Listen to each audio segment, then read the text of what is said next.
Hello दोस्तों, आशा करता हूँ आप सभी अच्छे होंगे। मैं लोकेश दहिया आप सभी का स्वागत करता हूँ दहिया सॉल्यूशन यूट्यूब चैनल पर। यूपी पुलिस 2024 के लिए जीके जीएस के टॉप 10 क्वेश्चन रहेंगे जो बार बार आने की संभावना रहती है, किसी परीक्षा में पूछे गए हैं। तो 10 महत्वपूर्ण क्वेश्चन रहेंगे। अगर आपको वीडियो अच्छी लगती है तो एक लाइक कर देना। अगर आपको चैनल उपयोगी लगे तो चैनल को सब्सक्राइब कर सकते हैं। तो बिना देरी से फर्स्ट क्वेश्चन से शुरू करेंगे। 10 क्वेश्चन रहेंगे हमारे। फर्स्ट क्वेश्चन है हमारा, कागियड नृत्य निम्नलिखित में से किस राज्य से संबंधित है? हरियाणा, जम्मू कश्मीर, हिमाचल प्रदेश या सिक्किम से? तो कागियड नृत्य का कहाँ किस राज्य से संबंध है? तो ऑप्शन डी से ही रहेगा इसका, सिक्किम से। सिक्किम का और महोत्सव जो परीक्षा में पूछा जाता है तो लोसांग रहेगा। कौन सा महोत्सव? लोसांग महोत्सव या उत्सव कह सकते हैं। तो ये कहाँ का है? तो सांग कब करते हैं? जब हमारे पास सिक्के आ जाते हैं यानी पैसे आ जाते हैं। तो लोसांग कहाँ का है? सिक्किम का। एक पूछा जाता है लोसर। अगर लोसर पूछा जाए तो लोसर कैसे करेंगे? लोसर सर पर कौन सा, भारत के सर पर कौन सा केंद्र शासित प्रदेश है? तो लद्दाख। ऐसे याद रखेंगे। कौन सा है? तो लद्दाख। तो लोसर का कहाँ से होगा? तो लद्दाख से। और लोसांग कहाँ का है? तो सिक्किम का। हरियाणा के कौन कौन से हैं?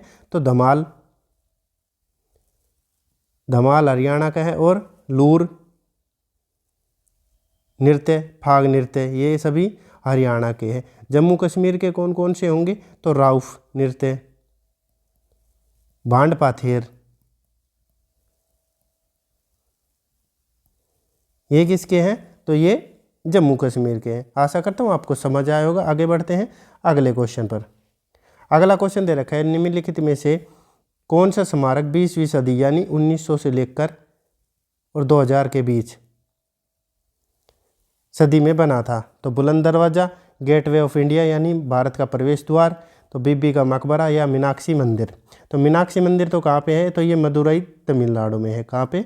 मदुरई तमिलनाडु में है। ये तो तमिलनाडु में। इसका निर्माण कब हुआ था ये? तो ये 17वीं शताब्दी में हुआ था। तो कब हुआ था इसका निर्माण? तो 17वीं शताब्दी में हुआ था। बीबी का मकबरा, इसका निर्माण कब हुआ था? तो इसका भी 17वीं शताब्दी में हुआ था। किसके द्वारा हुआ था? तो औरंगजेब ने करवाया था इसका निर्माण। किसने? औरंगजेब ने करवाया था। बुलंद दरवाज़ा, बुलंद दरवाज़ा फतेहपुर सीकरी में है। कहाँ पर? फतेहपुर सीकरी आगरा में है। फतेहपुर सीकरी आगरा यानी उत्तर प्रदेश में है। और इसका निर्माण किसने करवाया था? तो अकबर के द्वारा हुआ था इसका निर्माण। कब कराया गया था? तो 1575 में। 1575 यानी 16वीं शताब्दी में इसका निर्माण हुआ। बच गया कौन सा? ऑप्शन बी सही रहेगा, गेटवे ऑफ इंडिया यानी भारत का प्रवेश द्वार। भारत का प्रवेश द्वार। इसका निर्माण कब हुआ था? तो 20वीं शताब्दी यानी 1911 में इसका निर्माण हुआ था। और कहाँ पे है? तो ये मुंबई शहर में है। मुंबई शहर में। आशा करता हूँ आपको समझ आया होगा ये क्वेश्चन। आगे बढ़ते हैं अगले क्वेश्चन पर। अगला क्वेश्चन दे रखा है, भारत की जनगणना 2011 के अनुसार भारत के किस जिले की साक्षरता दर सर्वाधिक है? 2011 की जनगणना के अनुसार पूछ रखा है, भिवानी, जयपुर, अलीराजपुर या शेरछिप? तो कौन सा है सबसे शिक्षित जिला? तो ऑप्शन डी से ही रहेगा, शेरछिप। ये किस राज्य का है? तो ये मिजोरम का है। किस राज्य का है? मिजोरम का। अगर इसकी साक्षरता दर पूछी जाए कितनी प्रतिशत है? तो 98.23% है। मिजोरम में एक झील पूछी जाती है। कौन सी झील? पलक झील। पलक झील। हम रम पी लेते हैं यानी मिजोरम। पलक कब हमारी झपक जाती है यानी बंद हो जाती है आंखें हमारी? पलक मतलब आंख। आंख कब बंद हो जाती है? जब हम रम पी लेते हैं। तो मिजोरम पलक झील कहाँ पे है? तो मिजोरम यानी रम पी लेते हैं हम जब पलक बंद हो जाती है आँखों की। कहाँ पे है? तो ये मिजोरम में है। या इसे कौन सी झील बोलते हैं? तो पलातिप्पो। कौन सी झील बोलते हैं? तो पलातिप्पो झील बोलते हैं इसे। किस राज्य में है? तो मिजोरम में है। और सबसे बड़ी प्राकृतिक झील है ये, राज्य की सबसे बड़ी प्राकृतिक झील है ये। किस राज्य में है? तो मिजोरम में। आशा करता हूँ आपको समझ आया होगा। आगे बढ़ते हैं अब अगले क्वेश्चन पर। अगला क्वेश्चन दे रखा है महाराष्ट्र के लोक संगीत लावणी को कितने भागों में बांटा गया है। लावणी कहाँ का नृत्य है, तो ये संगीत है यानी महाराष्ट्र का। एक तो ये याद रखना, लावणी कहाँ का है, तो ये महाराष्ट्र का है। कितने भागों में बांटा गया है लावणी नृत्य को, तो 4, 5, 2 या 3। तो कितने भागों में बांटा गया है, तो ऑप्शन सी सही रहेगा, 2 भागों में। कौन कौन से भाग होंगे अगर पूछा जाए तो आपसे, तो निर्गुण लावणी पहला भाग, कौन सा, निर्गुणी लावणी। दूसरा श्रृंगारी, कौन सा होगा, श्रृंगारी लावणी। 2 भागों में बांटा गया है लावणी को, और कहाँ का है, महाराष्ट्र का। और कौन सा पूछा जाता है, तो तमाशा नृत्य भी पूछा जाता है। कौन सा, तमाशा, ये कहाँ का है, तो ये भी महाराष्ट्र का है। अगर 2011 की जनगणना के अनुसार सबसे ज़्यादा बौद्ध धर्म के लोग कहाँ पे रहते हैं, बौद्ध धर्म के लोग किस राज्य में हैं, तो ये होगा, ये भी महाराष्ट्र ही होगा। कहाँ पे, तो ये महाराष्ट्र राज्य में रहते हैं। कौन से, बौद्ध समुदाय के लोग। जनसंख्या का लगभग 56% रहते हैं 2011 की जनगणना के अनुसार, अगर पूछा जाए तो। आगे बढ़ते हैं अगले क्वेश्चन पर। अगला क्वेश्चन दे रखा है, लूनी नदी इनमें से किस क्षेत्र में है, यानी लूनी नदी का संबंध किस क्षेत्र से है, तो प्रायद्वीपीय पठार से, तटीय मैदान, भारतीय रेगिस्तान या उत्तरी मैदान से। अगर इसका उद्गम पूछा जाए, यानी उद्गम कहाँ से हुआ था, तो इसका उद्गम राजस्थान से हुआ है। कहाँ से, राजस्थान राज्य से। अगर पूछा जाए तो कहाँ, कौन सी पहाड़ी से, तो नाग पहाड़ी से। किससे, नाग पहाड़ी से, जो कहाँ पे स्थित है, तो अजमेर ज़िले में स्थित है। ये कहाँ पे है, अजमेर ज़िले में स्थित है। और ये कितनी लंबाई में बहती है, यानी तो कितनी, लगभग 320 किलोमीटर की बहती है। और समाप्त कहाँ पे हो जाती है, तो ये गुजरात के कच्छ, यानी कच्छ के रण में हो जाती है।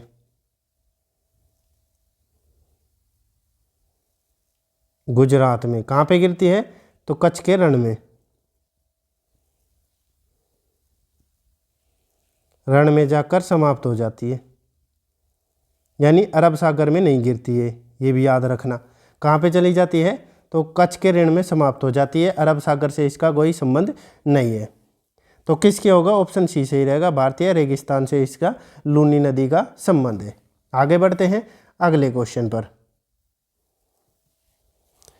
अगला क्वेश्चन दे रखा है, निम्नलिखित में से किस केंद्र शासित प्रदेश में रंगदम स्थित है। कौन सा, रंगदम स्थित है, पुडुचेरी, दमन एवं दीप, चंडीगढ़ या लद्दाख में। तो किस यूटी में है, केंद्र शासित प्रदेश में है, यूनियन टेरिटरी।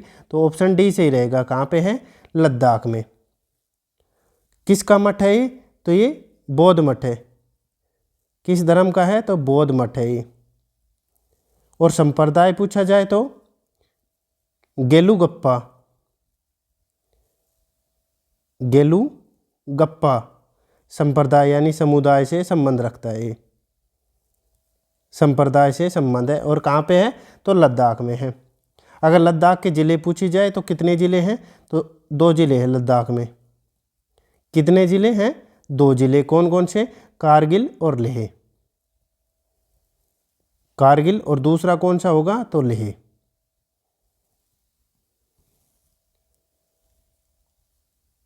अगर जम्मू कश्मीर में विधानसभा सीटें पूछी जाए, यानी यूटी बना दिए गए हैं लद्दाख और जम्मू कश्मीर, तो इसमें विधानसभा सीटें कितनी गई, यानी चुनाव कितनी पर होता है, तो चुनाव तो होता है 90 सीटों पर। और वैसे कितनी है टोटल सीट पूछी जाए, सदस्य संख्या, तो 114 सीटें हैं।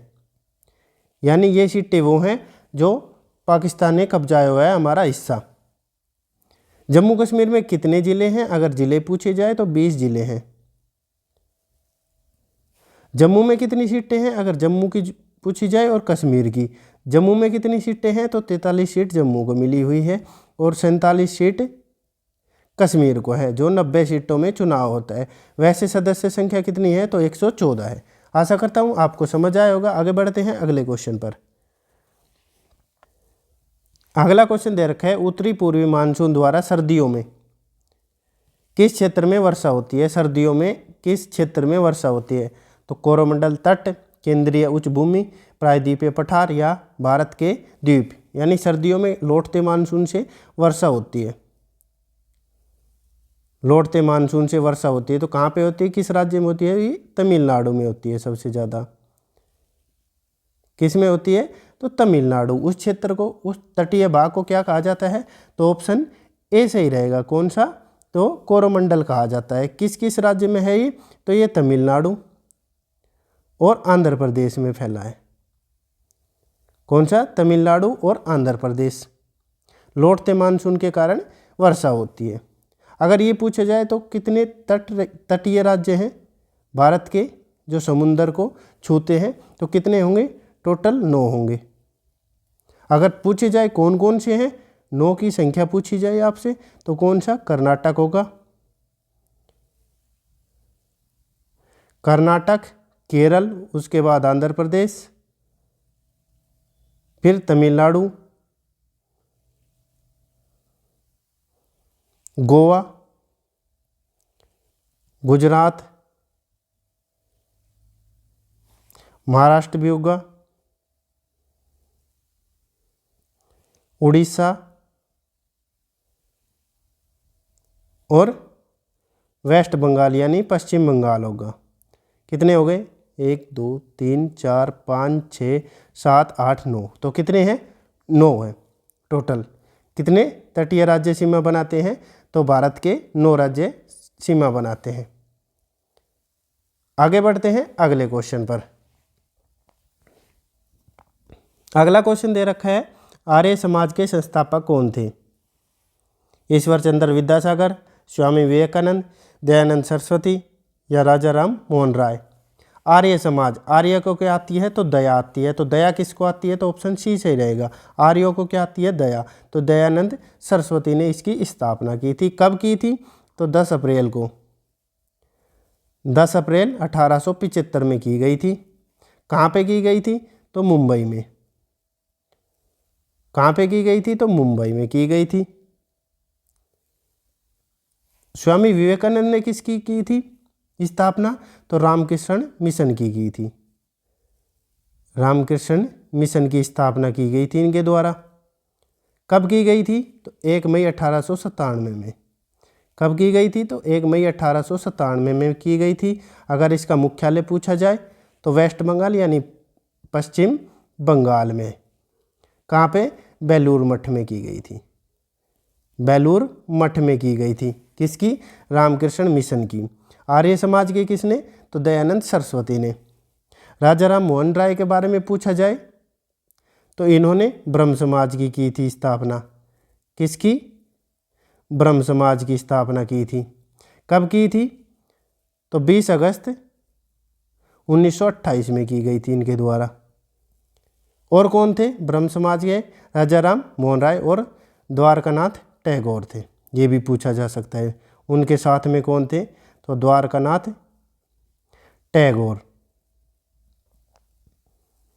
टैगोर थे। और इन्होंने राजा राम मोहन राय के प्रयासों से ही सती प्रथा पर रोक लगी थी। सती प्रथा पर रोक कब लगी थी? तो 1829 में लगी थी। और इन्हें राजा की उपाधि किसके द्वारा दी गई थी? ये भी परीक्षा में पूछा जाता है। तो राजा की उपाधि किसके द्वारा मिली थी? तो अकबर सेकंड के द्वारा राजा की उपाधि भी मिली थी। अकबर सेकंड के द्वारा। आशा करता हूँ आपको समझ आया था। राजा की उपाधि कब आई? तो कब किसे दी गई है? तो राजा राम मोहन राय को राजा की उपाधि मिली थी। किसके द्वारा? तो अकबर सेकंड के द्वारा। याद रखना। आगे बढ़ते हैं अगले क्वेश्चन पर। अगला क्वेश्चन दे रखा है, भारतीय संविधान में निम्न में से कौन सा अनुच्छेद स्वतंत्रता के अधिकार से संबंधित है? अनुच्छेद 16, 17, अनुच्छेद 18 या अनुच्छेद 19? अनुच्छेद 16 में क्या है? तो अवसर की समानता है, सभी को समान अवसर मिलेगा, अवसर की समानता है। 17 में क्या है? तो छुआछूत पर रोक यानी अस्पृश्यता पर अंत। 18 में तो है उपाधियों का अंत यानी राजा महाराजा की कोई उपाधि नहीं मिलेगी। देश विदेश से राय बहादुर वगैरह की राजा की उपाधि नहीं मिलेगी। तो ये अनुच्छेद 18 में है। तो इसका आंसर कौन सा होगा? तो अनुच्छेद 19 होगा। स्वतंत्रता का अधिकार अनुच्छेद 19 में है। अब हमारा लास्ट क्वेश्चन है, क्वेश्चन नंबर 10। आपको वीडियो अच्छी लगी हो तो एक लाइक करना और कमेंट करके ज़रूर बताना कैसे क्वेश्चन थे। लास्ट क्वेश्चन है, भारत की जनगणना 2011 के अनुसार निम्न में से किस धर्म की साक्षरता दर सर्वाधिक दर्ज की गई? यानी उसमें पूछ रखा था किस जिले की, इसमें धर्म की पूछ रखी है। तो जैन धर्म, हिंदू धर्म, मुस्लिम या सिख। तो किसकी दर्ज की गई सबसे ज़्यादा? तो ऑप्शन ए सही रहेगा, जैन धर्म की। कितनी की गई? तो 86% से अधिक, यानी 86.73%। 86.73% की गई। और ये जैन धर्म के लोग भारत के किस किस राज्य में? तो ये महाराष्ट्र निवास करते हैं, महाराष्ट्र में, राजस्थान, गुजरात, एमपी और कर्नाटक में इस धर्म के लोग रहते हैं। 2011 की जनगणना के आयुक्त कौन थे? अगर जनगणना आयुक्त पूछा जाए आपसे तो सी चंद्रमौली थे, चंद्रमौली थे।